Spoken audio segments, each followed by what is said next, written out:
Fala pessoal, tudo bem com vocês? Estamos começando mais um A2Cast e esse A2Cast é o A2Cast de número 20, Lucas. Pois Exatamente. é, cara, e como sempre a gente diz aqui, estamos carregando o nosso canal com muito conteúdo e pra gente aqui é uma alegria imensa ter você do outro lado da telinha aí, né? Se você tá dentro do nosso canal, tem vários conteúdos aí pra baixo, procura aí temas dos quais nós comentamos, assiste lá, né? E como sempre a gente pede logo no início aqui, a gente não pode deixar de esquecer você, né? De ativar o sininho. Talvez você já está aí, né? No 20º vídeo nosso e ainda não ativou o sininho para ser notificado todas as vezes que nós subirmos aqui os nossos conteúdos. Então, fica esse recadinho para você. Comenta também, vai lá nos comentários, fala, né? Sobre as experiências que você está tendo, se de fato está sendo algo edificante para a sua vida, né, os conteúdos que nós estamos pondo aqui. Se não, se você tem alguma coisa contra o que nós estamos falando, fale com a gente, porque à medida que você fala conosco, isso possibilita para nós alcançar mais pessoas, porque aí o YouTube entende que nosso vídeo está sendo relevante, e acontece todo aquele, né, aquele paranauê lá dos YouTubers da vida aí. Então, Exatamente. pedimos para você comentar, deixar o seu like, assiste até o final, tá bom? Vai até o final aí para você pegar o conteúdo. E é isso, eu acho que o Lucas tem um recadinho pra gente. Exatamente. E nós não podemos começar o conteúdo sem antes falar do nosso patrocinador, a Alfa Consultoria Contábil, escritório de contabilidade aqui na cidade de Jaboticabal. Você que é de Jaboticabal e da região, procure os serviços da Alfa Consultoria Contábil. Você que está querendo empreender, você que está querendo começar o seu negócio. Nós estamos aí às vésperas de uma lei aí ser aprovada, provavelmente o faturamento do MEI vai poder aumentar para R$ 130 mil, então vai ficar mais fácil para você que quer iniciar um negócio, começar de um jeito mais tranquilo em questão de impostos para você, e nós temos todas as orientações necessárias para que você comece do jeito certo, para que o seu negócio seja bem organizado desde o começo. Então procure a Alfa Consultoria Contábil. Nós, além dos serviços tradicionais de contabilidade, departamento pessoal, departamento fiscal, nós também temos um serviço especializado para micro e pequenas empresas. Nós também temos um excelente serviço na questão de abertura, alteração e encerramento de empresa. Obviamente a gente não quer ficar encerrando empresa, a gente quer que você empreenda e abra e que exista mais empresas aí para gerar mais emprego aí no nosso país. Então procure a Alfa Consultoria Contábil. Provavelmente o editor aí colocou já os nossos contatos aí na tela, mas para o pessoal que está nos ouvindo nas plataformas de podcast, nós estamos aqui em Jaboticabal, bem no centrão aqui na Avenida Pintos 699, no primeiro andar. É só você procurar, não é difícil, Avenida Pintos é uma rua conhecida aqui da Bem no cidade de centrão mesmo da nossa Jaboticabal. cidade aí, né? Exatamente. O nosso telefone é o DDD 16 3212 5218 e o nosso WhatsApp é O WhatsApp é 16, né? 999 6292 35. Exatamente. Nós temos também o nosso e-mail que você pode procurar a gente, alfaconsultoriacontábil@outlook.com. Nós também estamos nas redes sociais, Facebook e Instagram. Só você digitar aí Alfa Consultoria Contábil, você vai nos encontrar. E no nosso Facebook também tem o link aí para você acessar o nosso site. Nós também temos site. Então você tem aí N opções aí para que você possa nos contactar, para que a gente possa te ajudar e te auxiliar. E você que quer empreender ou você tem alguma empresa que está precisando de um auxílio, uma ajuda, você quiser fazer controle de estoque, você quer controlar o seu contas a pagar, seu fluxo de caixa, procure a Alfa Consultoria Contábil, que nós temos um serviço especializado para você. Pois aqui na Alfa Consultoria Contábil, o seu sucesso É o é o nosso nosso negócio. negócio, é isso aí. Exatamente. Ô Lucas, pois é, cara. E mais uma vez nós estamos aqui reunidos para fazer uma boa teologia hoje, né? Só que na verdade hoje não vai ser uma teologia, né? Uma teologia específica. Exatamente. Nós vamos falar sobre um assunto que é muito relevante para a vida do cristão, principalmente o cristão protestante, né, do nosso país, Exatamente. porque provavelmente o vídeo vai subir, né, no dia comemorativo aí. Exatamente. Para quem está nos assistindo, você já viu aí no título do vídeo que nós vamos falar sobre a Reforma Protestante. E a Reforma Protestante, ela comemora aí uma data especial sempre no dia 31 de outubro. Então, Exatamente. nós especialmente, vamos subir esse vídeo, então você provavelmente já está assistindo aí esse vídeo no dia da Reforma Protestante, no dia 31. Nós vamos abrir uma exceção aí, que os nossos vídeos são às terças e quintas, mas em homenagem à Reforma Protestante, nós vamos soltar esse vídeo no domingo, no dia 31, que é o dia de aniversário da Reforma, são 504 anos já da Reforma Protestante. E nós queremos falar um pouco aqui sobre a reforma. Existe muito conteúdo na internet sobre a reforma. Você pode procurar, pesquisar aí. Nós queremos fazer uma síntese aqui de tudo o que a reforma, foi antes da reforma, o que a reforma conquistou para nós e como a reforma atinge a nossa vida ainda nos dias de hoje. Então nós queremos aqui fazer uma boa explanação do que foi a reforma e como ela afeta a nossa vida, não só na área espiritual, pois a reforma teve conquistas para nós gigantescas em muitas outras áreas.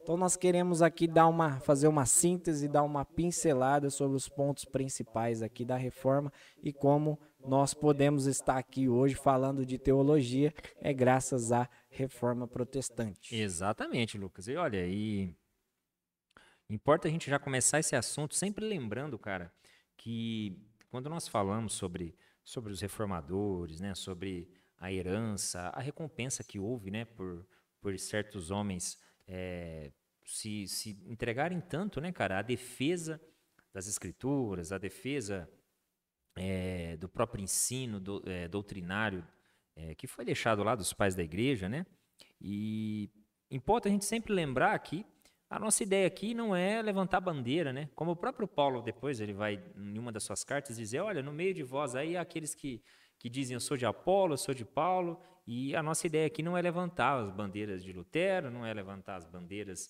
dos reformadores, pré-reformadores, não é nada disso. É mostrar, né, que houve sim e há sim uma relevância nesse acontecimento. Esse acontecimento ele está longe de ser só um acontecimento religioso, né?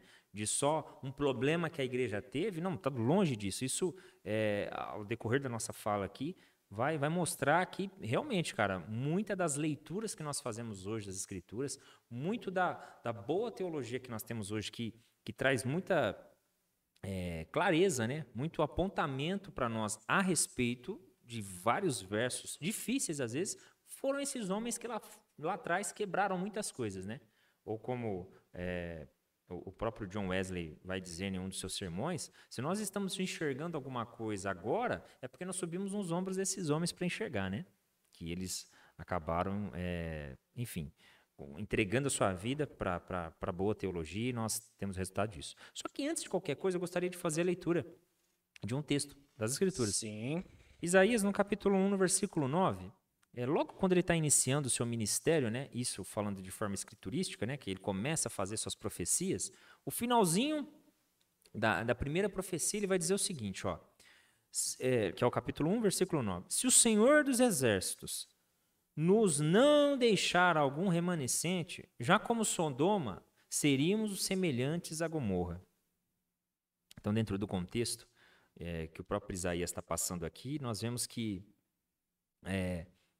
ele deixa bem claro que, independente da desgraça ou de toda a destruição que viria sobre o povo para o qual ele estava profetizando, né, importava eles lembrar que sempre haveria um remanescente, porque se não houvesse um remanescente, seríamos, ele dizendo aqui, né, seríamos como Sodoma e Gomorra. Então, antes de qualquer afirmação ou ensino ou rememória, né, a respeito da vida dos homens dos quais nós vamos apresentar aqui, importa nós lembrarmos que isso tudo é obra do Senhor, né? Que se houve ou há remanescentes que ainda se entregam ao ensino das Escrituras, que se entregam às verdades escriturísticas, tomando elas como verdade absoluta, é porque Deus está guardando e sempre mantendo seus remanescentes. É Deus que faz essa obra. E né? Sempre vai manter. E sempre manterá a verdade. Isso é verdade. Então, acho que a partir de agora a gente já pode falar alguma coisa. Exatamente.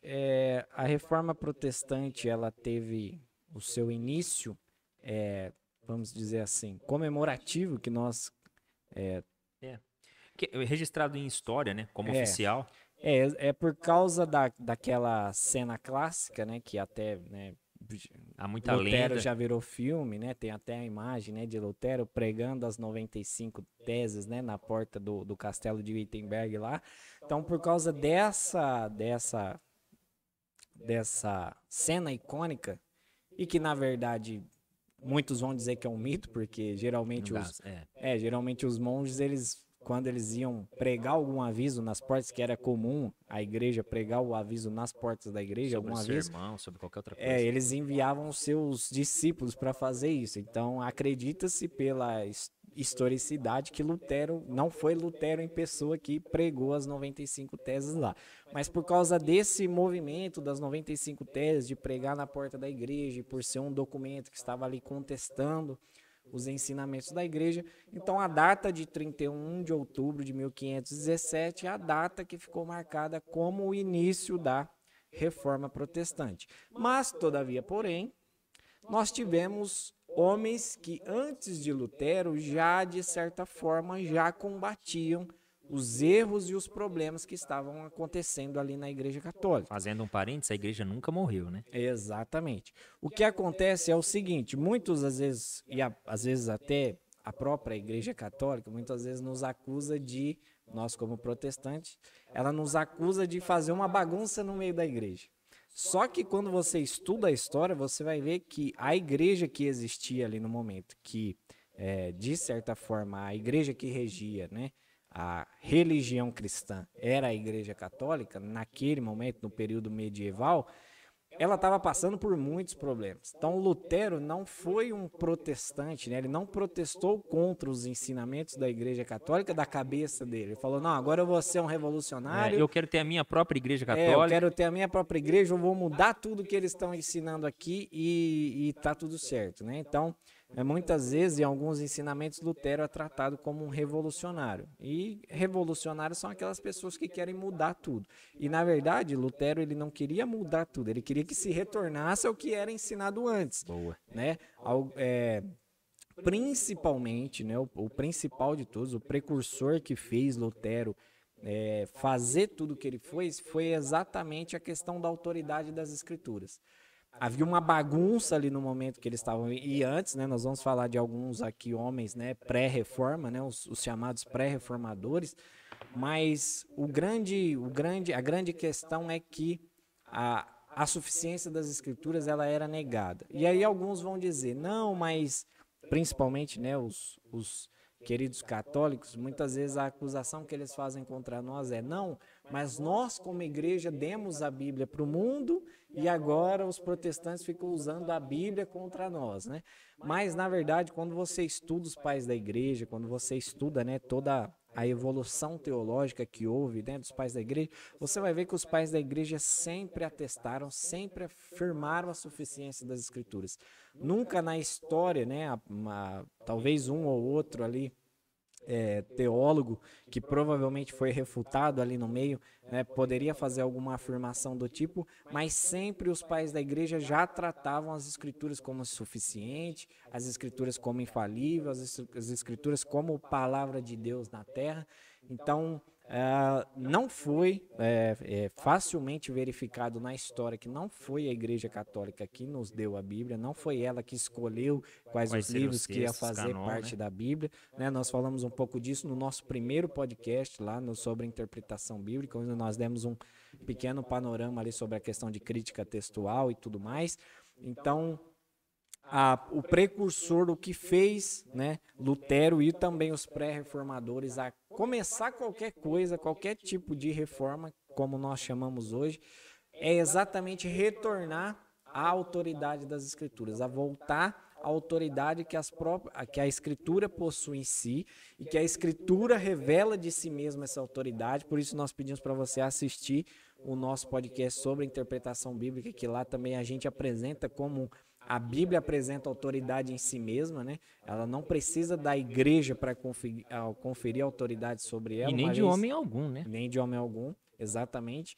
E então, no meio dessa bagunça, que havia de fato uma bagunça, havia uma crise de autoridade ali, no período pré-reforma, principalmente de John Wycliffe, né, que foi talvez o primeiro pré-reformador. Um dos mais influenciadores de Lutero, né? Um dos mais influenciadores de Lutero, exatamente. Ali no período dele, a igreja já estava sofrendo uma crise de autoridade, porque teve um momento que chegou a ter 3 papas simultâneos, um não reconhecia o outro, então dentro da igreja cristã da época já havia ali uma crise de autoridade, porque os fiéis não sabiam a quem seria a autoridade sobre eles, né? Dentro da sequência da ideia de papado que a igreja católica trouxe, houve um momento ali que simultaneamente havia 3 papas, então já havia uma confusão ali, porque os cristãos já não sabiam quem seria a autoridade sobre eles. Além disso, havia uma crise, né, na questão de salvação, porque aí começou a surgir a questão das indulgências, né, as pessoas, né, teriam que pagar pela sua salvação, muitas pessoas temiam e morriam com medo de ir para o inferno, para o purgatório, que era também um ensinamento da época, exatamente porque não fez o pagamento, não tinha condições de fazer o pagamento da indulgência. E também havia uma crise espiritual, porque os cristãos da época não sabiam de fato quais os sacramentos que eles deveriam, né, praticar. Alguns ensinavam que tinha que estar ali na igreja, que participar ali da ritualística que existia na época para poder ser salvo, e o outro ensinava de outra forma. Então a gente tinha uma crise instaurada no meio da religião cristã ali naquele momento medieval. Muito porque se fugiu exatamente dos ensinos do pai da igreja e da autoridade das escrituras, e aí acabou de certa forma virando essas 3 principais crises, né, que era a crise de autoridade, a crise da questão de salvação, não tinha segurança de salvação nenhuma, e a crise de espiritualidade, porque as pessoas não sabiam exatamente o que elas tinham que fazer para poder se relacionar com Deus. Então, no meio dessa bagunça, né, no meio cristão, alguns homens começaram a se levantar contra, falar, peraí, o negócio aqui tá bagunçado. E aí eles iam para as escrituras e conferiam a autoridade da escritura em si mesmo, e os ensinamentos das escrituras, os textos claros sobre a salvação pela graça, a salvação, né, mediante a fé, a autoridade de Cristo, né, Cristo como nosso único mediador. Então eles iam para esses textos, não tão claro como foi sistematizado depois na Reforma, Exatamente. mas eles já identificavam esses ensinamentos, e aí homens se levantavam contra, como foi o caso de John Wycliffe, como foi o caso de John Hus, e aí nós tivemos então os pré-reformadores. Então, assim, é importante a gente falar da pré-reforma exatamente para que as pessoas não fiquem com essa ideia de que Lutero surtou do nada e falou, não, agora eu vou fazer uma bagunça aqui. Não, já existia uma bagunça e ele queria retornar para aquilo que é. Então, você falando isso, não sei se ficou claro, mas a ideia é que nós queremos transmitir que não há uma rebelião, e sim um retorno à ortodoxia, né, cara? Então, olha só, às vezes a gente vê postagens atuais, né, de pessoas dizendo assim, que nós estamos precisando viver uma reforma, né, dentro das nossas igrejas. Aí você vê que as pessoas que falam isso, tá lá às vezes falando mal do seu pastor, tá falando mal da sua congregação, e querem causar uma rebelião, né, dividir a igreja para começar uma nova igreja. Com uma ideia de revolução, né? Não de reforma. Exatamente. Então, uma coisa está bem distinta uma da outra. Sim. E, assim, como você citou até os pontos, não todos, mas muitos dos pontos cruciais, Lucas, você vê que... Uma vez, na verdade, eu ouvi, cara, um debatedor, né, contra o protestantismo, dizendo exatamente isso. Mas é engraçado que quem queria trazer...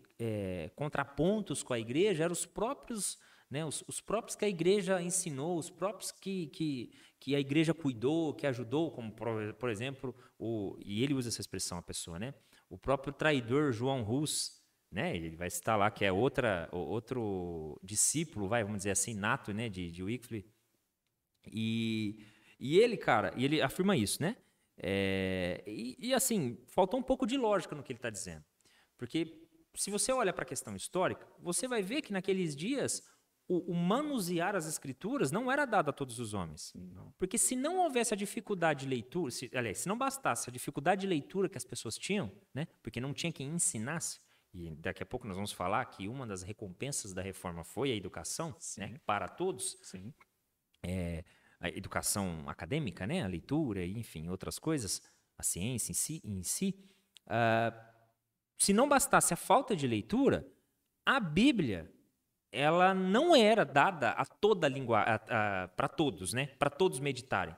Poucas pessoas tinham acesso aos materiais, né? Aos livros, tanto apócrifos, que mais tarde se tornam apócrifos, quanto os livros canon, como nós chamamos, né? Poucos tinham acesso. Então, quando esses homens tinham acesso, quando eles analisavam o texto, meu Deus, mas há uma contradição no que está sendo ensinado. E só em latim, né? Que tinha E só em latim. Olha só a dificuldade, né, cara, de conectar isso com a sua realidade. Mas para a gente ver que é só a graça de Deus mesmo, né? Sim.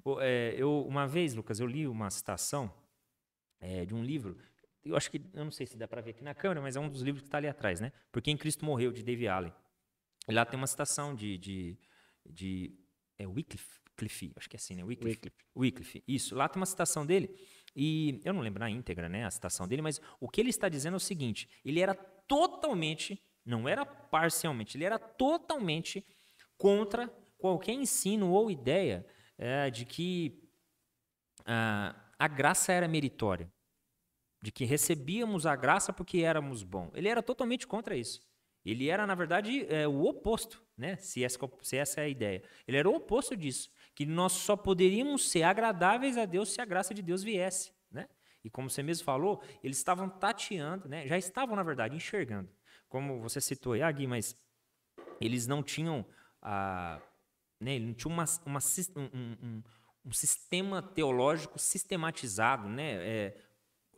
Como a gente coloca aqui, organogrâmico, né? Sim. Com detalhes definidos. A primeira sistematização foi as Institutas de Calvino, foi bem depois. Exatamente, as institutas da religião cristã, né? Sim. E você vê que não há uma sistematização, mas os assuntos eram bem definidos por eles. Quando você pega Agostinho falando sobre, né, a eleição, né, não é com os termos que nós usamos hoje, né, tão bem claros, mas, cara, já você vê que havia uma definição nas suas falas. É tanto que há brigas. Por exemplo, aquele livro que eu estou dizendo ali sobre, por exemplo, agora me fugiu o termo. Um dos pontos. Não, predestinação não. A todos, como é a expiação. Expiação. Né? Que é o que o livro. Exatamente. No livro, cara, durante vários momentos, o historiador ali, o David Allen, ele vai mostrando. Durante o livro, você vê que em vários momentos, cara, o historiador, ele coloca em xeque. Ué, mas será que Agostinho era totalmente a favor da eleição incondicional? Mas, em contrapartida, será que ele não era totalmente a favor de uma eleição por meio da fé? Né? Então, assim, você vê que eles, de fato, não eram, talvez, sistematizados, mas a sua visão era muito apurada a respeito das escrituras. Sim. Não é, Lucas? Porque, cara, assim, eu ensino muito isso na nossa igreja.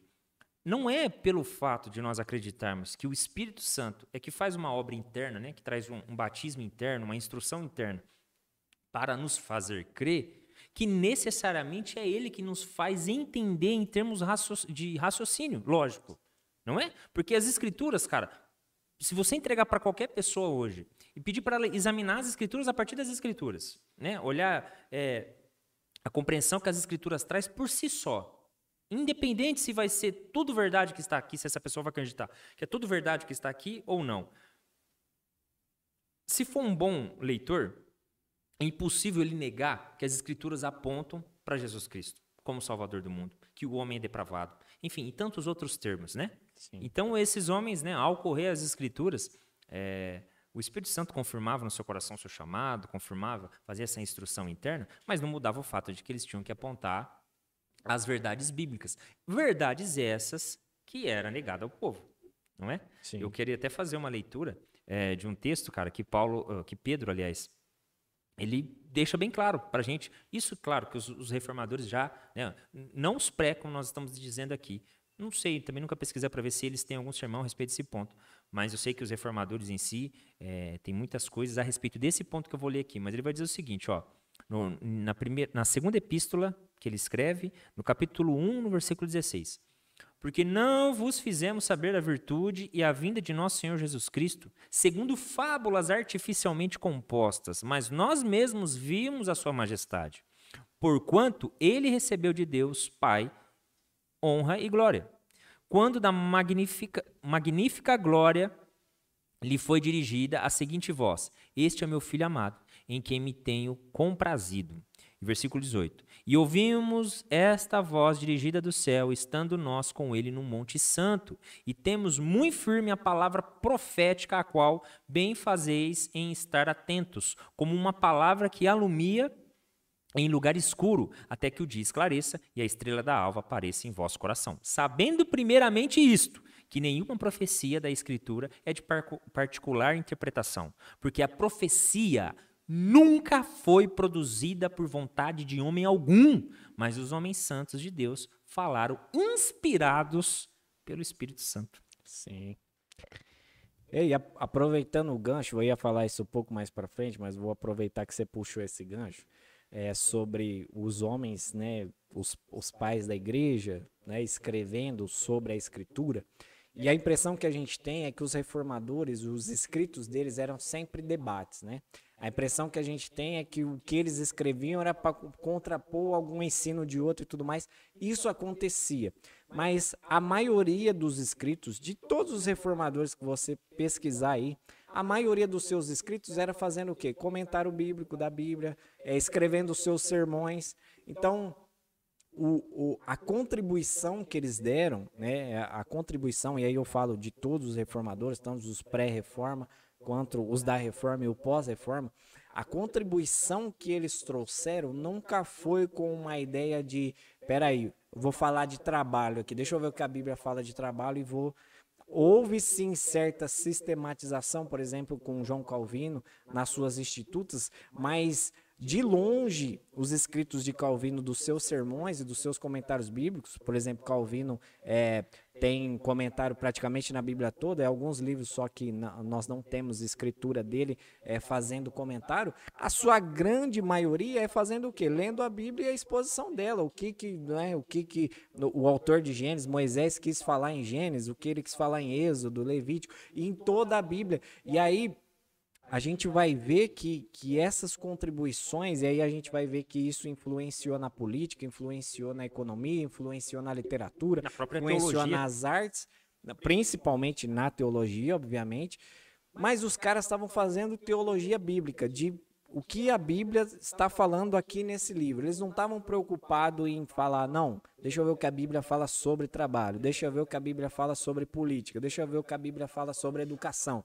Não, eles estavam fazendo, porque a maioria deles, ou se não todos, eram pastores de igreja, de comunidade, e eles estavam escrevendo referente às demandas que eles estavam recebendo. As poucas vezes que eles debatiam, é porque surgia algum outro fulano de tal tentando dizer o que eles não disseram, aí eles tinham que ir lá escrever, olha, eu nunca disse tal coisa, o que eu quis dizer foi tal coisa. Aí eles faziam alguns escritos contrapondo o escrito de algum outro, mas a maioria dos seus escritos, tanto dos pais da igreja quanto dos reformadores, sempre é voltado para a teologia bíblica e para a demanda da necessidade do local que eles tinham ali, né? João Calvino, Lutero era pastor de igreja e professor, Calvino também era pastor de igreja e professor, né? Eu cito os dois porque são os dois mais conhecidos dentro da reforma, mas nós vamos ter Zwinglio, nós vamos ter vários que provavelmente eu não vou lembrar o nome de todos aqui, obviamente, mas todos eles tinham essa mesma premissa. Os seus escritos, aquilo que eles estavam deixando como, né, contribuição para aquele movimento que estava acontecendo ali, que era a reforma, e esse retorno às escrituras. E como que eles retornaram às escrituras? Espera aí, deixa eu ver o que Moisés quis dizer aqui para aquele povo lá, para eu poder aplicar para mim aqui. Deixa eu ver o que Isaías está falando aqui, que ele falou imediatamente para aquele povo, o seu leitor imediato, para mim ver o que eu posso trazer de ensinamento. E aí nós vamos encontrar os comentários bíblicos, né, as exposições, os sermões que eles pregavam em suas igrejas, e não necessariamente as sistematizações aconteciam, mas aí quem ia ler posteriormente falava, olha, isso aqui é importante para tal área. Nós vamos entrar né, falar isso de forma mais clara que a gente está falando das contribuições que a reforma trouxe, mas a visão deles, a ideia deles, e como nós estamos falando aqui da pré-reforma, a ideia de John Wycliffe era exatamente essa. Tanto é que ele traduziu para o inglês ali para ficar mais fácil os seus ensinamentos. Para não parar nele, né? Para não depender somente dele, né? Exatamente. John Wycliffe, então, ele traduziu, né? Muitos vão dizer que, alguns chegam a afirmar que o primeiro que traduziu a Bíblia, né, foi Lutero para o alemão, mas na verdade não. John Wycliffe já tinha traduzido a Bíblia para o inglês. Exatamente. Esses pré-reformadores que nós estamos aqui, John Wycliffe e John Hus, que são os dois mais conhecidos, mas nós temos mais, eles não tiveram tanto sucesso, entre aspas, vamos dizer assim, do que Lutero, porque, de certa forma, a Igreja Católica conseguiu abafar os seus ensinamentos, alguns a Igreja Católica perseguiu e matou.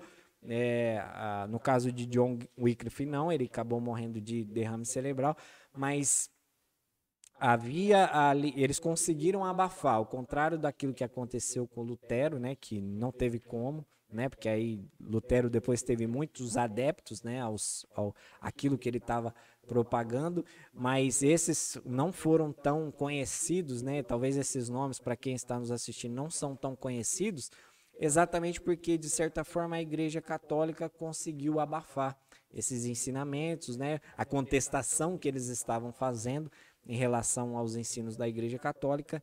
E aí, então, esses pré-reformadores já meio que apontaram o caminho para aquilo que Lutero e os reformadores depois iriam fazer. Então, se você for pesquisar os escritos aí de um reformador, saiba que a preocupação deles, e que isso... já trazendo para uma questão prática para nós, a gente geralmente fica querendo ir para as escrituras, né, com a nossa ansiedade dos nossos problemas. Eu estou com problema no casamento, deixa eu ver o que a Bíblia fala sobre casamento. E, cara, a gente tem que ir para a Bíblia na sua completude, porque ela é completa, ela é perfeita, ela não contém erros, ela é infalível, ela é suficiente. Então, todas as áreas da nossa vida, eu não estou dizendo aqui que é errado fazer um estudo sobre casamento, por exemplo, mas mostra que não necessariamente a gente precisa conhecer pontos específicos. Que a ideia dos reformadores não era essa, era voltar para as escrituras. O que as escrituras estão falando para mim hoje? O que Moisés quis transmitir, né, para o seu leitor imediato e que eu posso aprender hoje? Então, com essa ideia de amar as escrituras e ver o que ela tem de contribuição, e aí, obviamente, nós vamos cair na questão da salvação. Não há nada melhor, não há nada nessa terra, nesse mundo, maior do que o presente de Deus para nós, que é a salvação por meio da graça. Então, nós temos que ir para a Escritura com esse olhar de suficiência mesmo, que é o que, infelizmente, naquela bagunça ali da Igreja Católica não estava acontecendo. Exatamente. E para você ver que, assim, toda vez que você vai fazer a pesquisa a respeito da reforma, todo historiador, enfim, o site que vai apresentar esse assunto, ele sempre trata, né, de um texto icônico, que é o de Romanos, capítulo 1, versículo 16, que eu vou até ler. 16 não, na verdade é o 17, mas eu vou ler o 16 só para contextualizar. Então Paulo vai dizer o seguinte: porque não me envergonho do evangelho de Cristo, pois é o poder de Deus para a salvação de todo aquele que crê, primeiro do judeu e também do grego. E o versículo 17, porque nele, veja bem, nele quem? No evangelho, se descobre a justiça de Deus de fé em fé, como está escrito, mas o justo viverá da fé. Lucas, houve, e haverá sempre uma luta ferrenha, sabe, poderosa, maligna inclusive, né, diabólica, para tirar as escrituras do assunto, né, dos ensinos, da cultura. A ideia é tirar as escrituras. E por que lutam contra as escrituras? Porque você citou vários pontos dela. E uma das verdades bíblicas é que ela é eterna. O próprio Cristo, Jesus, o Criador, aquele que nós sabemos que é o Filho de Deus, que todas as coisas foram criadas por Ele e nele, né, cara, e para Ele, Ele vai dizer que nenhuma palavra vai cair. Tudo vai se cumprir. Né? Vai passar céu, vai passar terra, tudo vai se passar, mas a palavra do Senhor não vai acabar, não vai passar. Então, as palavras do Senhor, ela é eterna. E Paulo, né, cara, vai escrever para uma igreja que vivia na Babilônia, né? Pedro chama de Babilônia. Paulo não, mas Paulo vai falar aos romanos, né? E que vivia na Babilônia, que era uma referência a Roma da atual lá, né? Que tinha judeus lá, lendo, né, recebendo, que tinham conhecimento a respeito das verdades escriturísticas, o próprio Deus passou para eles, né, cara, se relacionou, foi um relacionamento íntimo. Então, se a ideia religiosa, né, mais clara, o povo mais conhecedor de Deus era os judeus, a contrapartida, o povo mais,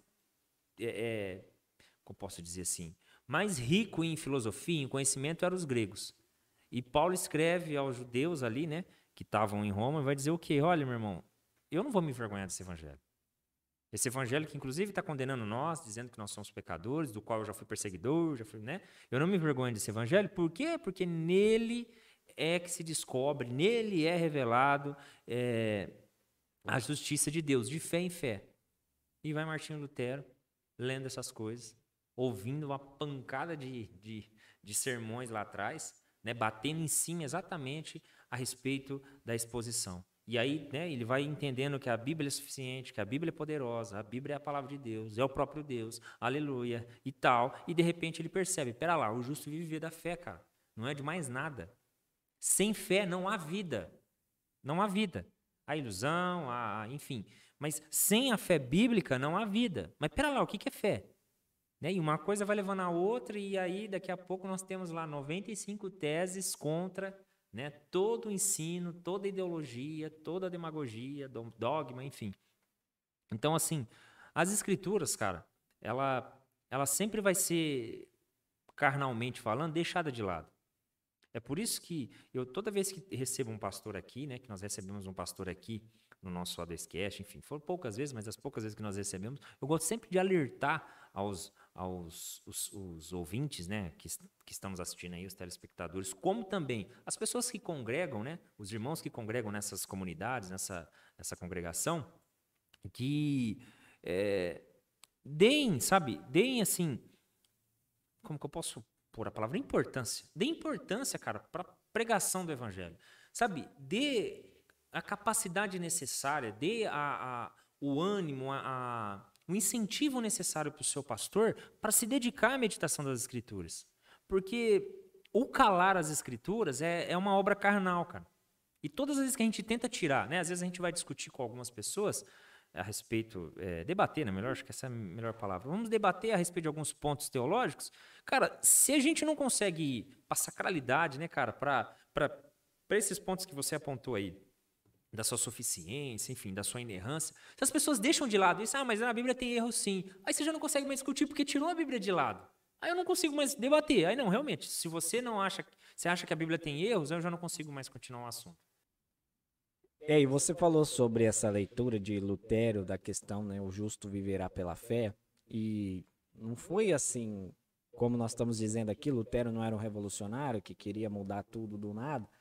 Havia uma ideia, assim, ali na Igreja Católica, dentro daquela bagunça, da justificação pelas obras, da justificação pessoal. E como havia aquela crise, né, tanto de salvação, porque também eles estavam vivendo um momento ali da peste negra, né, que muitos, né, não sabiam se iam viver, se iam morrer, e aí tinha essa questão da indulgência, e agora eu vou morrer porque eu tô doente. Né? Tem uma doença acontecendo aí que mata e não tem cura, e agora tem esse negócio da indulgência, que eu preciso pagar a indulgência, e tem gente que já morreu, e eu preciso pagar primeiro dos que morreu, porque eles estão no purgatório, nós não vamos sair do purgatório, e no meio dessa bagunça toda, né, dessa questão de salvação, dessa crise de espiritualidade, da salvação pelas obras, Lutero lê lá, olha, o justo viverá pela fé.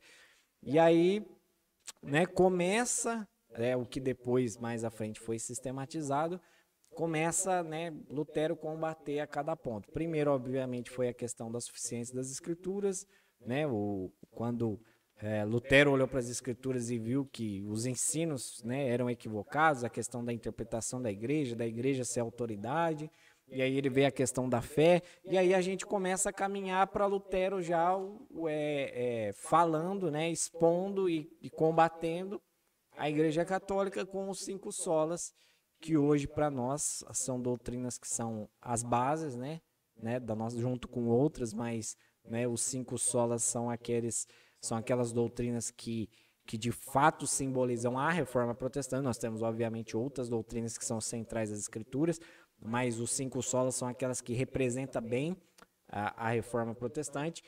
Temos vídeos sobre os 5 solas aí no canal, então assista todos, nós temos lá. Obviamente a gente não esgotou o assunto lá, mas a gente dá um bom caminho para você estudar sobre os 5 solas da Reforma Protestante. Mas aí Lutero já começa a caminhar para essa questão sobre o sola escritura, né? O sola fide, o sola gratia, o solos Christus, né? Porque também havia discussão lá sobre Maria, né? De Maria também ser intercessora, né? E essa questão da bagunça de autoridade também era exatamente isso, porque começou a surgir doutrinas que não estavam na escritura. Por exemplo, a virgindade de Maria, Maria ter sido assunta aos céus, isso tudo não está nas escrituras, isso tudo É uma suposta revelação que a igreja recebe. Exatamente, e aí eles começam a adicionar coisas às escrituras, e aí principalmente Lutero, e aí a gente vê o agir de Deus, né? Que aí Deus levantou um cara, né, para ser esse homem que ia ser o símbolo da reforma. E aí ele bebe justamente da fonte de Agostinho, que era um cara que na sua época também, né, teologicamente fez algo maravilhoso. Então ele bebe ali da fonte de Agostinho e ele vê, peraí, Agostinho e outros pais, né, da igreja estão falando da suficiência das escrituras, que as escrituras têm autoridade em si mesmo e tudo mais. E tem gente inventando doutrina aqui que a gente não encontra nas escrituras. Então aí a gente, né, já começa a caminhar para esses 5 pontos, né, que são 5 solas da Reforma Protestante. Obviamente a gente não vai falar deles aqui porque temos vídeo no canal, então a gente acredita que você vai assistir Faça esse favor lá depois para você mesmo. Sobre os 5 solas da Reforma. São 5 doutrinas que são centrais para a nossa fé. E aí, então, as falas, os ensinos, né, de Lutero já começam a caminhar para esse, de certa forma, embate com a Igreja Católica. Obviamente, sim, ele tinha em vista todos os problemas da Igreja Católica para fazer, né, os seus escritos. E assim, é importante, né? Eu acredito que nós vamos caminhar aqui para falar de Lutero agora e tudo aquilo que a Reforma conquistou para nós. É importante também a gente entender que a reforma não começou nas 95 teses, né? As 95 teses já foram... foram resultado desse movimento, né? E foram escritos que foram posteriores. No dia 4 de setembro, ele também escreveu as 97 teses que eles já estavam combatendo a escolástica da época, a escola teológica que havia na época, que estava... né, no meio daquela bagunça, era principalmente a escola francesa, né, a teologia que estava sendo na França ali, aquela escolástica que havia ali. Então, antes dele escrever aquelas 95 teses, um mês antes, no dia 4 de setembro, se eu não me engano, ele tinha já escrito outras 97 teses, que se a gente for ler as 97, depois não ver as 95, a gente vai ver que as 97 são, entre aspas, mais importantes do que as 95 que foram pregadas lá. É que como houve esse símbolo, né, da pregação na porta, né, das 95 teses na porta, né, de um castelo que era da igreja, então, a partir daí que criou-se, né, como posso dizer, esse símbolo, né, da reforma, que é a pregação. Eu acho que essa é a palavra. Das 95 teses na porta, mas antes ele já tinha escrito essas 97 teses que são importantíssimas também. Então Lutero já vinha fazendo esses escritos, esses embates, né? Já estava ensinando, né, contra a Igreja Católica, já estava começando o processo ali ele já estava também começando já o processo de tradução das escrituras para outras línguas, né, para o alemão. E então a reforma não começou exatamente no dia 31 de outubro de 1517, né? 31 de outubro de 1517 é quando as 95 teses foram pregadas lá, mas Lutero já estava batalhando ali há algum tempo contra a Igreja Católica. E eu creio que nós podemos caminhar aí, né? Como nós não vamos falar dos 5 solas, porque nós já temos vídeo no canal, para os avanços, para tudo aquilo que a reforma conquistou para nós. Ô Lucas, atualmente, cara, a gente tem falado muito Quero só fazer um plano de fundo aqui, mas atualmente a gente tem falado muito sobre avivamento, né? Principalmente as igrejas pentecostais, neopentecostais, usam muito esse termo. Porque nós precisamos viver um novo avivamento. E aí citamos lá alguns heróis da fé, vamos chamar assim, né? Atuais, né? Contemporâneos, né? Homens que viveram há 200, enfim, poucos anos, entre aspas, em comparação com os reformadores, enfim. E muito se usa essa expressão, avivamento. E assim, quando a gente analisa, sem esse óculos, né, cara, que, por exemplo, às vezes o pentecostalismo coloca na gente, os próprios irmãos carismáticos colocam na gente, os neopentecostais colocam também, que é essa ideia de... porque, né, a letra mata, aquela interpretação, né, que eu acho que você fez até um vídeo sobre a letra mata, ainda não. Não, a letra mata ainda não. Então, mas vou fazer. Vai sair, exatamente. Mas com toda com essas expressões, a gente acaba olhando para esse movimento que acontece aí e não entende que de fato foi um avivamento, né? Um avivamento que acontece dentro da reforma. É claro que nós intitulamos como reforma exatamente para trazer o significado que aconteceu mesmo. Houve uma reforma, né? Não uma destruição da casa e feito algo novo. Sim. Mas reformar a casa, né? A casa que deveria ser reformada, como várias vezes aconteceu, por exemplo, no livro de Juízes. Sim. Se a gente olhar o povo de Israel, né? No tempo dos juízes lá, e o povo obedeceu o Senhor. E agora o povo fez o que era mal diante do Senhor. E o povo voltou ao Senhor. É que, não querendo perder o raciocínio, é que Juízes fica mais evidente, mas a história toda da igreja é assim. A história inteira, desde a queda até hoje, a história da igreja é essa. É Deus com a sua graça e misericórdia trazendo a igreja para si, e a igreja querendo correr, a igreja entre aspas, né, no caso de Israel, depois a igreja querendo correr de Deus. Então, infelizmente, até os dias de hoje é desse jeito. Exatamente, cara. E essa expressão. Uma das recompensas que todos essas reformas, esses avivamentos, porque eu posso estar errado aqui, talvez, na minha afirmação, e se você até não concordar, não tem problema. Que seja aqui mesmo na gravação. Mas eu quero acreditar que essa reforma, para mim, é um avivamento. Esse avivamento que eles fizeram o catálogo dele, né? Rua Azusa, Jonathan Edwards, John Wesley. Na verdade, a ordem é o contrário, né? John Wesley, Jonathan Edwards, Azusa. Enfim, tantos outros, né? Eu quero como eles catalogam esses avivamentos, esses movimentos como avivamentos, para mim a reforma é um avivamento. Sim. Porque, cara, a própria história dela, né?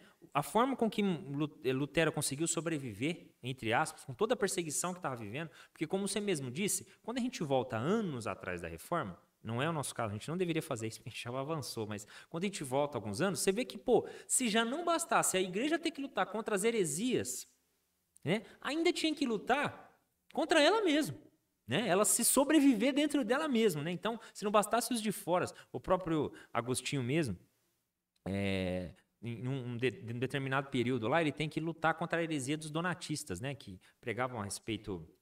Eles acreditavam, inclusive, em suas afirmações, eles acreditavam na inerrância das escrituras, na sua suficiência, né, dela ser completa em si mesmo. Só que o problema deles é que eles não queriam congregar com a igreja católica, né, que era a igreja atual naquele momento.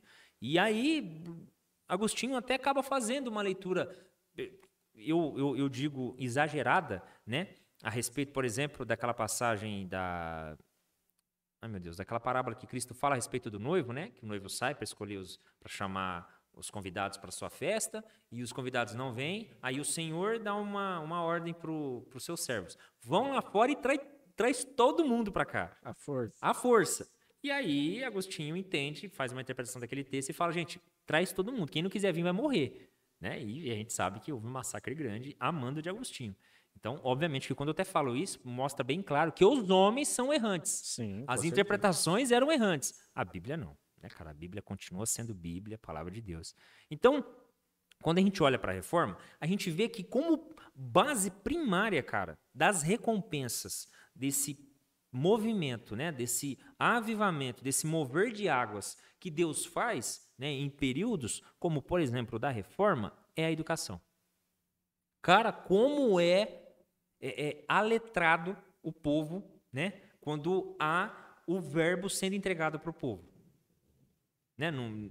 Não é obstante disso que quando a gente olha, por exemplo, para a descrição que João dá no seu evangelho a respeito do Cristo, dele ser o verbo, e ele estava com Deus, e o verbo era Deus, aquela coisa toda, mostra bem claro para a gente que o verbo estava com Deus, se encarna, para quê? Para nos averbar, para que o verbo esteja em nós. Então, uma das características assim clara de que a sua igreja, meu irmão, que está assistindo a gente aí, ela está vivendo um avivamento, ela está vivendo uma reforma, é a educação, né? É o aletramento dos irmãos. É os irmãos terem a Bíblia e, de fato, a Bíblia ter eles.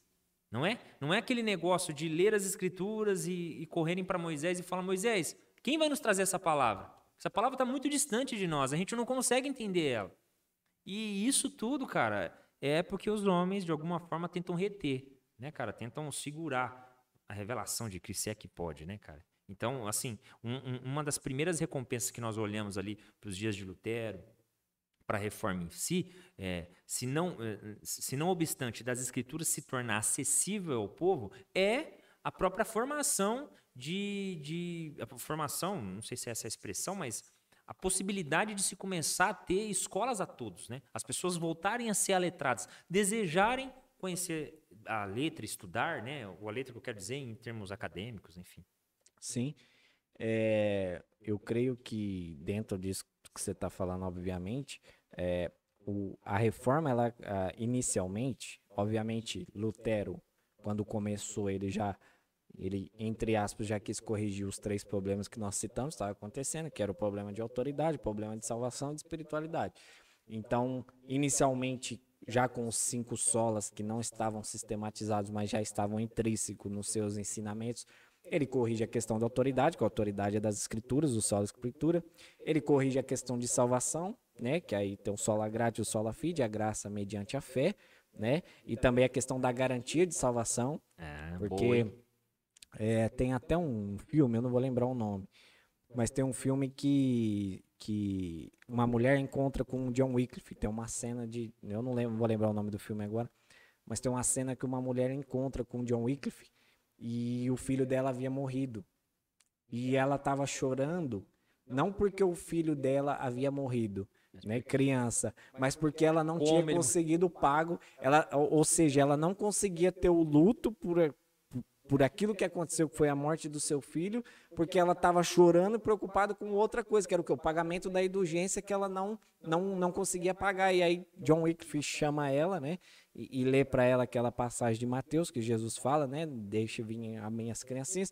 Obviamente não vamos levar em consideração a teologia aqui, mas ele mostra para ela, né, ele lê para ela e fala, né, Jesus falando, né, deixe vir a minhas criancinhas, que delas está o reino dos céus. Aí sim ela conseguiu chorar pelo que de fato ela deveria, que foi a morte do seu filho. Tá vendo que rebeldia que era? Então, e assim, inicialmente houve esse avanço, essa correção da questão da autoridade, da questão da salvação, né, pela graça mediante a fé, e da questão da espiritualidade, né, que nós não somos salvos pelas obras, mas as obras, obviamente, né, demonstram a fé que nós temos, mas a questão da espiritualidade, que o nosso relacionamento com Deus não depende de igreja, de tudo mais, né? O nosso relacionamento com Deus, nós somos sacerdotes uns dos outros, né? Como, se eu não me engano, foi o 1 Pedro. 1 Pedro, mas eu não lembro qual dos reformadores que afirmava isso muito. Era meio que o seu lema, né? Que somos sacerdotes uns dos outros. Eu não vou lembrar qual reformador que era, mas ele falava muito isso. Então, assim, foi esses 3 problemas, que era essa bagunça, foram corrigidos primeiro. E assim, você vê claramente, você pega os escritos, por exemplo, se você for pegar o escrito Tomás de Aquino, por exemplo, que era um monge, né, católico, você vai ver claramente, aí você compara os escritos de Tomás de Aquino, por exemplo, com os escritos de Lutero, você vê claramente ali como há uma mudança de pensamento.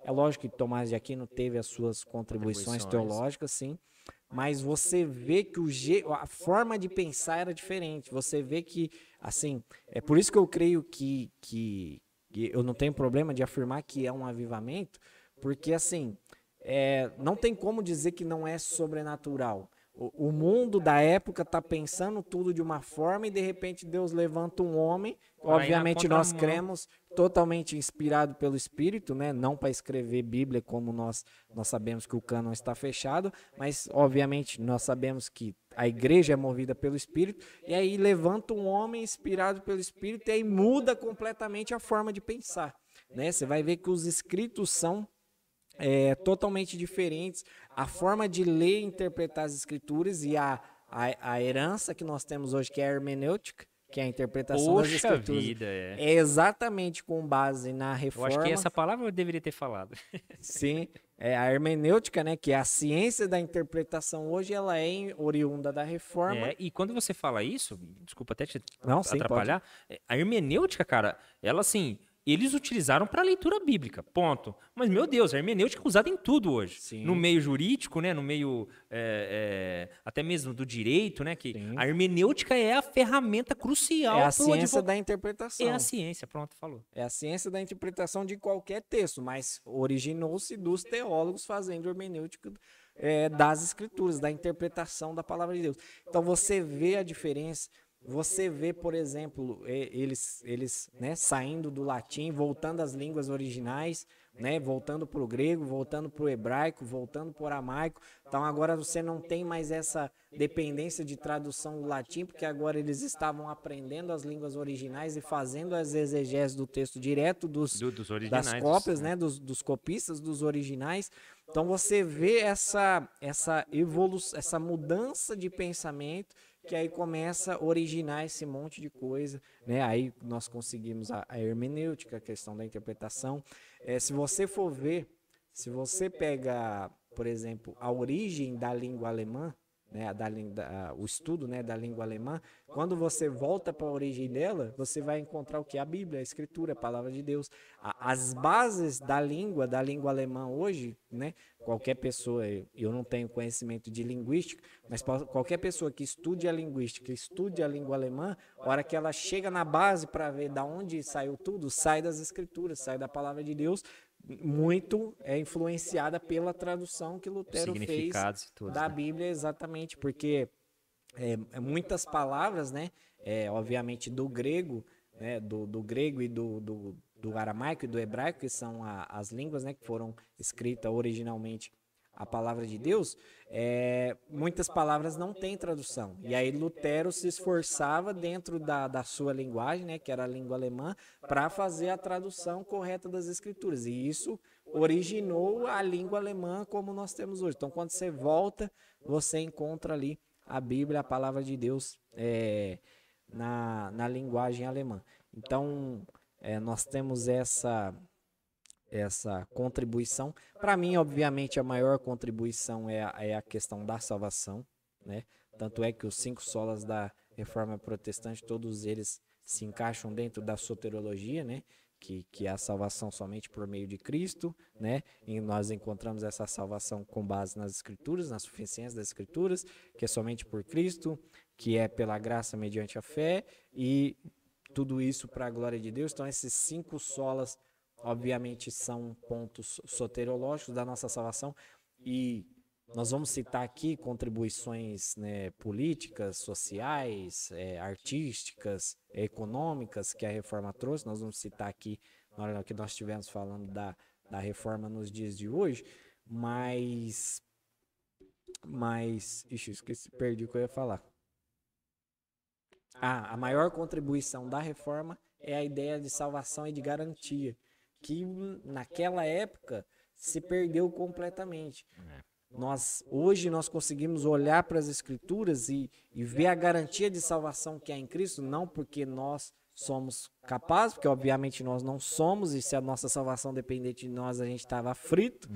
E a gente consegue encontrar nas Escrituras essa garantia de salvação graças a esses homens que mostraram para nós, olha, né, a salvação é pela graça. Se não for Deus te alcançar para você ser salvo, e não tem o que você fazer, porque não tem como você pagar né?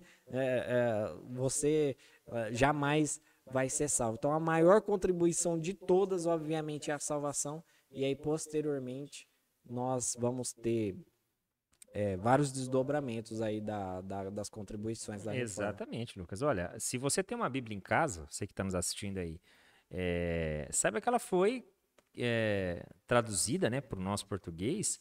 E assim,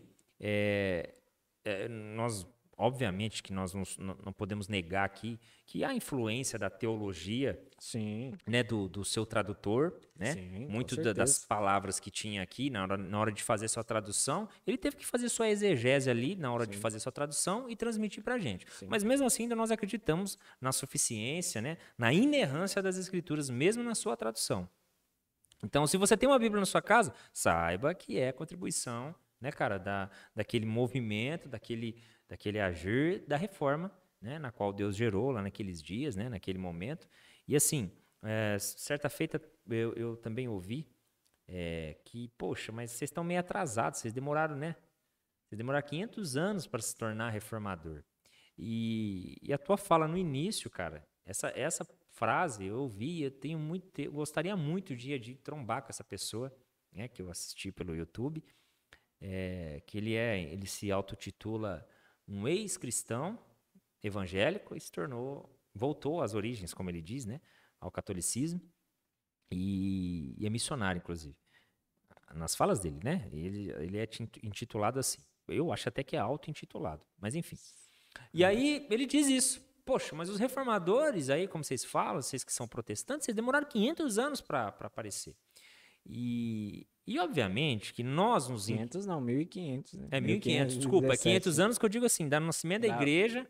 Da protestante até hoje, sim, né? assim, de ter nascido a igreja católica lá, né, entre aspas, no primeiro século, até quando ela vai surgir. 1500, perdão, tô falando 500. 500 de hoje, né? 500 de hoje. Isso. Então é 1500, perdão. E ele lá usa essa célebre fala lá. E é uma... Bom, o início, quando você estava falando aqui sobre os vestígios que nós tínhamos dos remanescentes, como nós lemos lá em Isaías, deixa bem claro para a gente, cara, que na verdade não. A igreja, nós hoje catalogamos que aquela reforma foi um movimento para quê? Para nós nos vincularmos àquele movimento, aquelas afirmações, né? Sim. Mas há uma só igreja, a igreja verdadeira, né? Há uma só igreja. E qual é a igreja? A igreja que confessa Jesus Cristo, né, cara, como Senhor e Salvador, que foi instituída por Ele, que é mantida por Ele, que inclusive as portas do inferno vão prevalecer. Né, cara? Essa igreja é a verdadeira. As que negam essa verdade escriturística, aí não pode ser chamada de igreja de Cristo. Eles podem até dizer, né? Porque ninguém pode pôr uma arma na boca e falar a palavra é minha e pronto, acabou. Eu falo do jeito que eu quero. Mas a verdade é que se você corre para as escrituras, você vai ter um problema aí. E, né, ao afirmar isso. E assim, como a gente até citou a respeito da hermenêutica, cara, a herança que a hermenêutica traz, por isso que é importante para nós, irmãos de uma comunidade, de uma congregação, exigir, né, entre as aspas aqui, claro, com todo amor, com todo carinho e submissão às escrituras, exigir que os nossos pastores, que os nossos líderes, cara, tenha pelo menos a ciência, né, cara, a ciência do intuito dessa reforma, né, que tenha a ciência das verdades que foram transmitidas. Por quê? Às vezes, cara, eu olho para algumas pessoas falando algumas coisas e usam lá expressões, olha tal, e eu vejo que as demais que estão ouvindo ficam totalmente impressionadas. Uau, olha o que esse irmão ensinou, falou. E realmente, da forma como que ele ensina, dá a entender que aquilo foi ali que ele descobriu, naquele momento. Mas é só você ler um pouquinho sobre a história da igreja. Você lê um pouquinho sobre a história da igreja que você vai ver, cara, que na verdade os irmãos lá atrás já estavam ensinando isso. E por que estavam ensinando isso? Porque Cristo passou isso para a igreja. E porque a igreja, pelos apóstolos, pelos primeiros cristãos, passaram isso.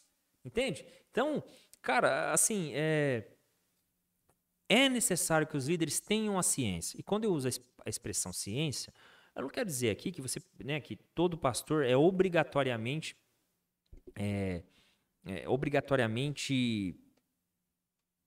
como que eu posso pôr a palavra? Ruim ou negligente se não conhece, né, os pormenores ali de toda a história da reforma. Não precisa saber detalhes, né? Até porque a história em si, né, se for contar só a história, não vai trazer edificação. O que importa é os resultados da história. Sim. Hermenêutica, né? As verdades que, como nós podemos falar hoje. Hoje nós temos um dos solas que é o primeiro, né, inclusive, o sola escritura, cara, que naqueles dias, né, com toda a visão que eles tinham, o panorama que eles tinham, já era uma verdade assim, quase que irrefutável.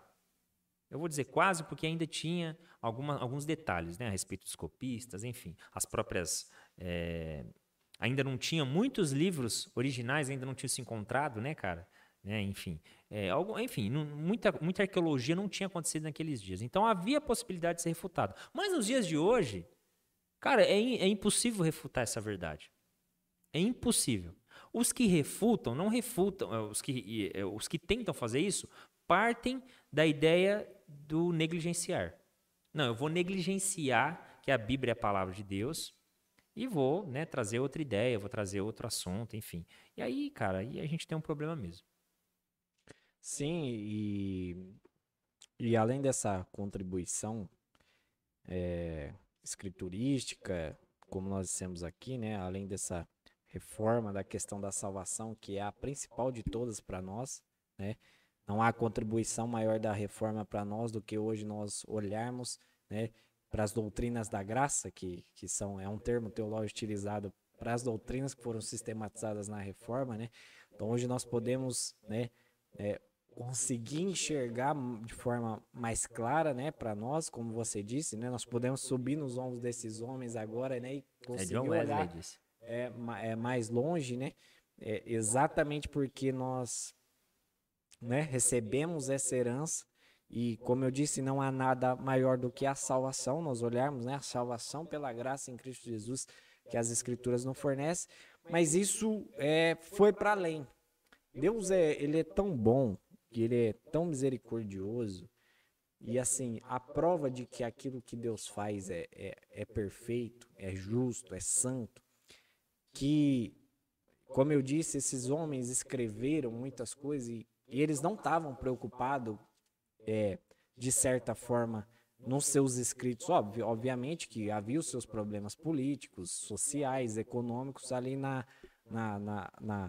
no seu contexto. Esses problemas existiam, mas eles não iam para as escrituras para resolver esses problemas especificamente. Eles iam para as escrituras para ver o que Deus estava falando com eles e, obviamente, para expor aquilo para as pessoas. Então, como eu disse, os seus escritos não eram todos sistematizados. Nós tivemos alguns reformadores que sistematizaram e, posteriormente, os discípulos desses reformadores que juntaram os escritos, né? Falou, peraí, vamos juntar aqui. Então, Calvino falou isso sobre isso, né? Armínio falou isso sobre isso, né?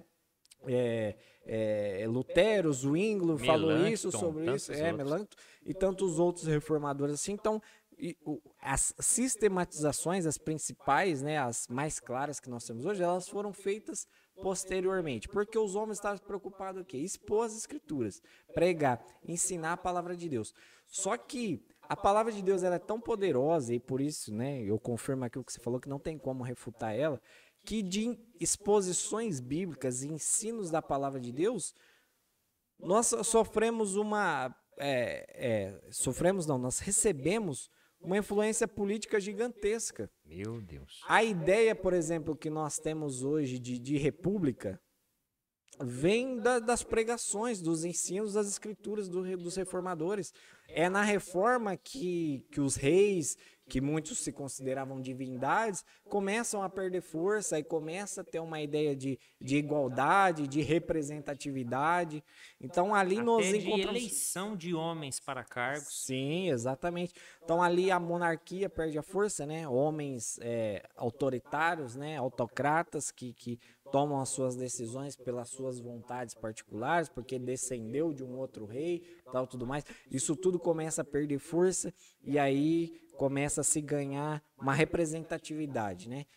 Conforme a teologia foi avançando, conforme o conhecimento foi avançando, porque aí agora o conhecimento é transmitido, né, a todos, por meio das escrituras, né, da palavra de Deus, a tradução da Bíblia para as línguas das pessoas, para que elas pudessem conferir se o que estava sendo escrito, ensinado, e a partir dessa mudança de mente, dessa possibilidade de se ler e interpretar as escrituras, da alfabetização do chamado clero, né, do baixo clero, né, do famoso baixo clero, que era conhecido na época, que era o proletariado, as pessoas comuns. A partir da alfabetização agora, então, a monarquia perde força. Eu estava pesquisando, cara, sobre os avanços, né, a ideia de constituição que nós temos hoje, né, a maioria das repúblicas, né, dos estados democráticos hoje, ela possui uma constituição, a constituição é uma lei central, uma lei pétrea, né, que fundamentam as outras leis que vão surgir depois. Civis, morais, enfim. A ideia de constituição vem da ideia da teologia pactual que era feita na reforma. Então, alguém olhou ali, ou alguém fazendo teologia e falou, peraí, isso aqui dá para mim utilizar aqui para a gente organizar a nossa questão política.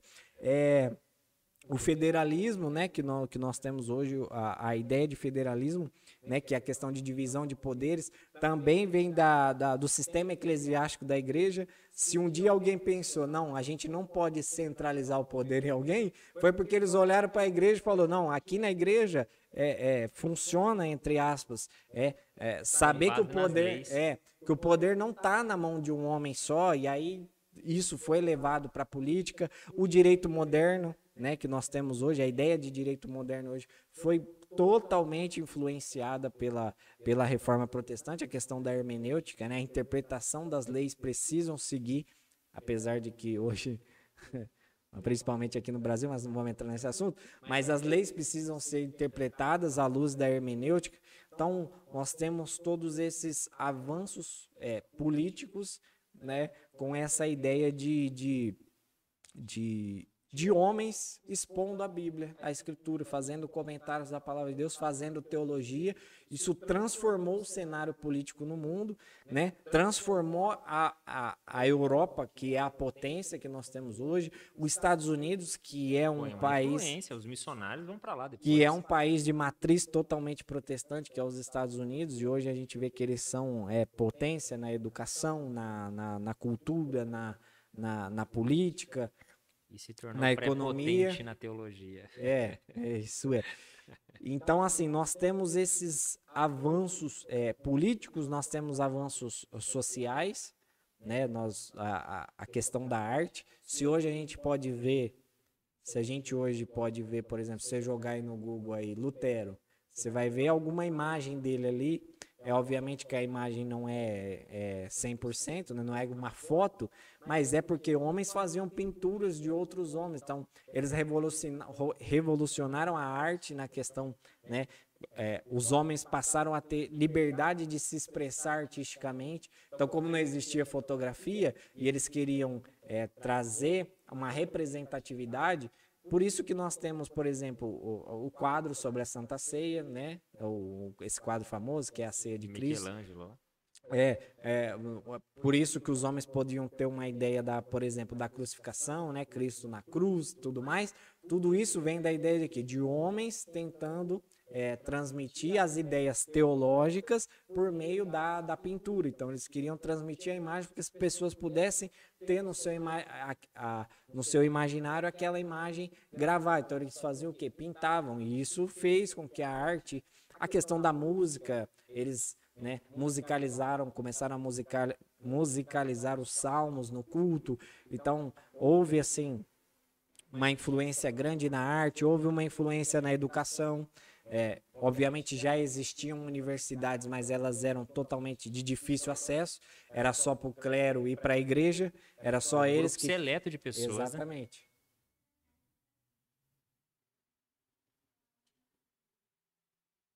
Né? Você falou Michelangelo. Nossa, nada a ver Depois mesmo, a porque gente Michelangelo não tem nada a ver com a história. Não tem nada a ver. Mas depois a gente corrige. Espera aí onde eu parei.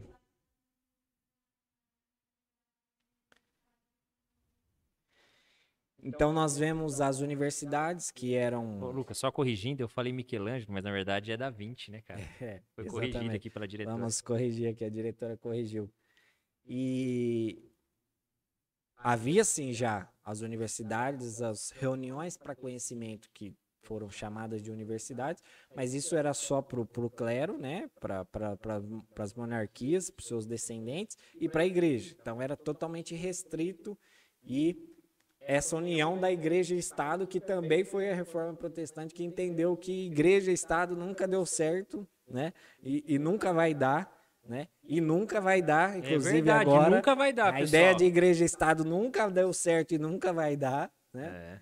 E foi a reforma protestante que fez essa separação, né, da ideia de igreja e Estado, das universidades, né, na educação. Foi ela que trouxe o acesso também para o proletariado, a questão da educação, do acesso à informação, à universidade, à literatura. Foi na reforma protestante que surgiu a imprensa, que surgiu a liberdade de expressão.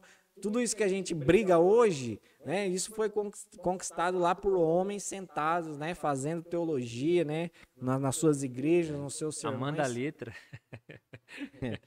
Amando a letra que mata. Só por Deus. E então nós temos aí a literatura, né, como nós entendemos hoje, né, os jornais, né, foi na época da reforma que surgiu a imprensa, né, as primeiras publicações de jornais, de notícias, né, porque ninguém tinha informação do que acontecia e começou a surgir a imprensa para as pessoas ficarem informadas do que estava acontecendo ali na sua coletividade.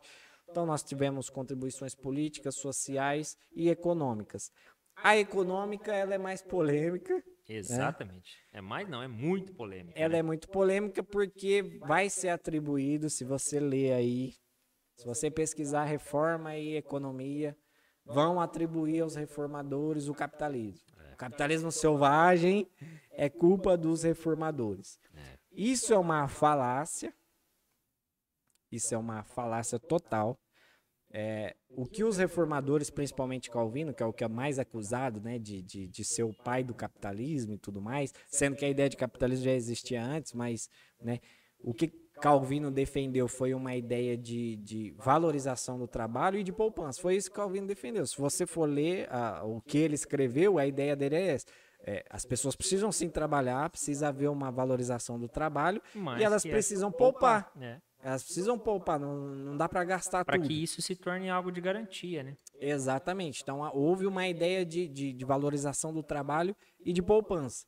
Só que aí, os desdobramentos que tiveram depois, que aí a ideia capitalista ficou mais clara, e todos os problemas que derivou depois do capitalismo, né?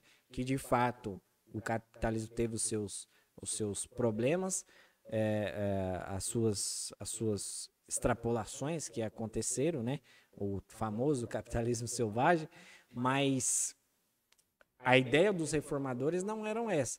Tanto é que ainda hoje, né, as maiores potências econômicas do mundo são países que tiveram a sua matriz protestante. Então, e por que eles são as potências hoje? Porque como houve esse avanço da educação, do proletariado, quando surgiu a ideia industrial, porque antigamente era tudo agrícola, quando surgiu a ideia industrial, aqueles que estavam educados já estavam capacitados, já estavam à frente daquele pessoal que não tinha, principalmente os países de matriz católica. A gente tem um exemplo claro, por exemplo, hoje, por exemplo, Portugal, que é um país de matriz católica. Hoje, se você for ver a economia de Portugal na Europa, apesar de, por exemplo, ser melhor que a do Brasil, mas é um dos países que economicamente são mais fracos ali dentro da União Europeia. Então, os países que tiveram a sua matriz protestante, hoje eles são potências econômicas, exatamente por causa dessa ideia. A ideia de livre mercado também, né, do livre mercado que nós temos hoje, né, do Estado não controlar todos os meios de produção, também é derivado da reforma protestante. Então, é tanto uma falácia, né, a ideia de que Calvino era capitalista e tal. Atribuem bastante também a Lutero, né? Por conta de um livro dele que ele trata Ah, sim, sim. a respeito de poderes e coisa do tipo. Ah, sim, sim. Mas o famoso pai do capitalismo, eles vão dizer que é João Calvino. E Calvino defendia que deveria, os empréstimos que eram feitos para os pobres deveriam não ser cobrados juros, que era para o dinheiro circular mais, essa é a ideia dele. Então, se ele fosse capitalista, ele jamais ele ia, né, orientar para que houvesse empréstimos sem juros para os pobres. Então, Deu vontade de falar um negócio, mas eu não posso. não, vamos ficar quieto que é melhor. Não vamos. Exatamente. Cara, tudo por conta de interpretação bíblica. Exatamente. Ó, eu gostaria até de fazer a leitura, cara, pra gente começar a finalizar. Sim, Começar não, vamos finalizar, né? Ó, no capítulo 3 mesmo de 1 Coríntios, quando Paulo tá falando lá com os irmãos da igreja, ele vai falar o seguinte, ó, e eu, irmãos, não vos pude falar como a espirituais, mas como a carnais, como a meninos em Cristo.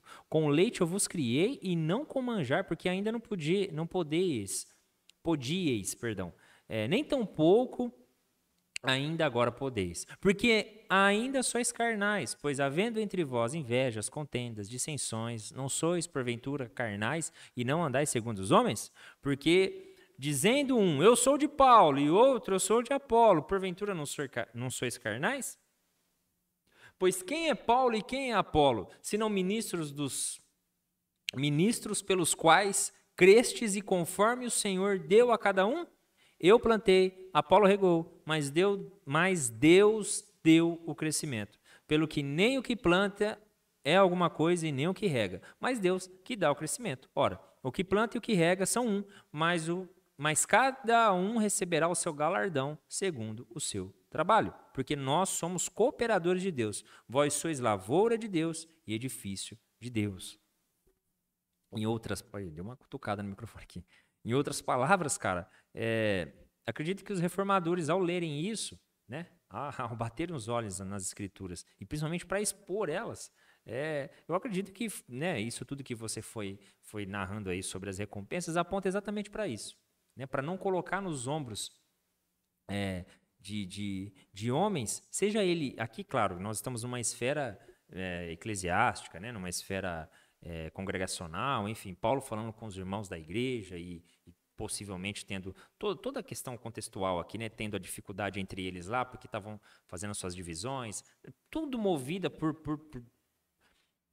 atitudes carnais, né, carnais em termos espirituais, né, enfim, com os termos bíblicos que nós estamos usando aqui. E para os dias de hoje, cara, né, às vezes você vai sentar para conversar com o irmão, quando nós começamos a falar sobre reforma, o que dá a entender geralmente é esse ponto. Não, irmão, mas eu não sou disso. Né? Eu estou com a Bíblia, eu estou com isso, eu estou com aquilo. E o próprio Paulo está dizendo aqui, meu irmão, para com essa ideia de querer trazer divisão, que eu sou de um, que eu sou de outro. Todos nós estamos vivendo, né, segundo aquele trabalho que Deus nos colocou. Ou que planta, ou que rega, não importa, é Deus que está fazendo tudo, é Deus que está dando crescimento. Então, não importa, é claro que cada um vai receber seu galardão, vai, mas beleza, mas não importa essa divisão, porque todos nós somos cooperadores, todos nós. Então, a reforma protestante, cara, eu volto a repetir essa frase aqui, ela tem que ser exigida, né, pelos membros da congregação, que os seus líderes tenham consciência, tenham a ciência dela.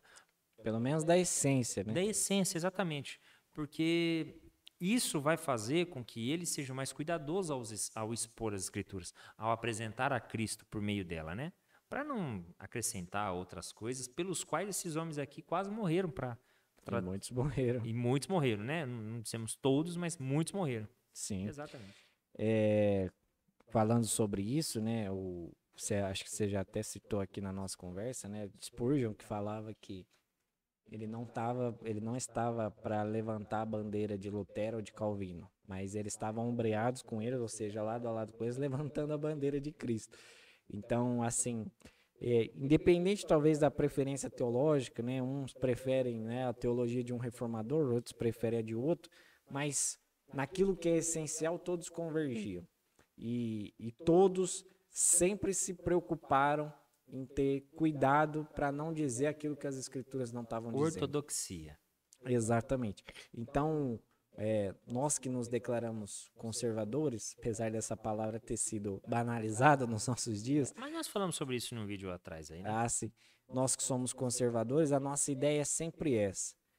O pecado vai nos fazer desviar das escrituras, vai fazer nos afastar de Deus, mas o Senhor está sempre nos chamando e nos mostrando, ó, volta aqui, tá vendo o texto aqui? É isso aqui. E aí o Senhor está sempre nos chamando, nos trazendo de volta, para a gente voltar para as escrituras e somente as escrituras. É por isso que é só a escritura, porque é somente as escrituras que é a nossa regra de fé, a nossa regra de prática, e é nelas que nós depositamos. E para mim terminar aqui a minha fala, como que, assim, eu creio que a reforma protestante ela é a prova de que a Bíblia, a palavra de Deus, ela é a mãe de todos os pensamentos.